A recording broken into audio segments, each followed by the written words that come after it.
mai fara kawai sai ya samu labari ko kuma na ce ya ji wa kunnensa irin kalaman da saurayin na yake amfani da su a wurin wannan mai fara.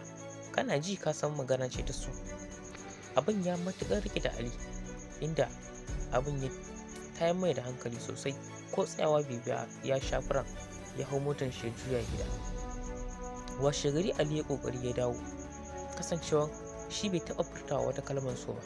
Haka dai ya zo ya dage ya tabbatarwa da mai fara cewa fa shi fa ga abin da yake cikin zuciyar shi na soyayya.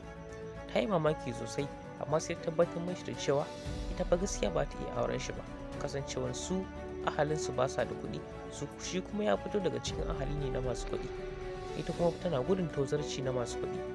Ya tabbatar mata da zai aure ta kuma babu wata matsala da za a samu. Yayi amma dai ta ce a'a.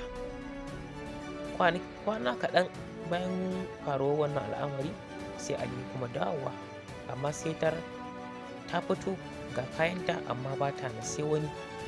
Duk inda zai tambaya sai a ce mashi ba ta zo ba, duk inda zai tambaya sai a ce mashi ba ta zo ba.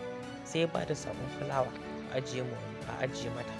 Kullum zai zo ya bada sako, har wani lokaci dai ta gaji ta zo da kanta ta karɓi wannan sako, ta tabbatar mashi da cewa ta amince da soyayyar shi, amma da sharaɗin zai je magana da iyayensa su tabbatar mashi da cewa za su aura mashi ita ba tare da tsangwama ko kuma kyama ba.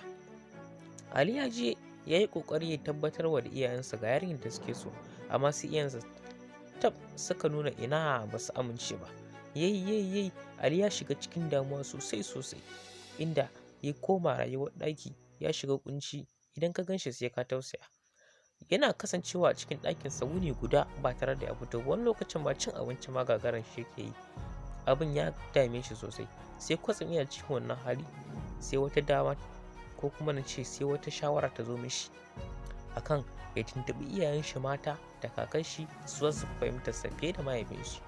Haka ko aka yi, ya je ya samu iyayensa ya tattara su da kannansa ya gaya musu ga yarinyar nan, ga yanayin halinta, ga yanayin ɗabi'arta da sauransu. Iyayen suka amince mai sosai, sannan suka roƙi baban da ya amince. Cikin nasara Ali ya shawo kan iyayensa har suka amince da wannan batu na aure. Baban ya amince, kowa ya amince a dangi, sannan aka zo aka shirya shagalin biki mai kyau mai ƙayatarwa. Aka sha biki, kowa ya farin ciki, aka yi raha, aka yi dariya. A nan muka kawo muku ƙarshen wannan shiri, sai ku tara a shiri na gaba. Darasin da yake cikin wannan labari shine babu wata soyayya da ake gina ta akan so na gaskiya ba tare da kuɗi ko kuma wani abun duniya wanda take tafiya a banza ba. In dai aka yi soyayya don Allah, to tabbas tana tare da samun nasara. Kar ku manta ku danna mana subscribing, kana ku taɓa mana alamar ƙararrawa domin samun sababbin shirye-shiryen mu da zarar mun ɗaura. Mun gode.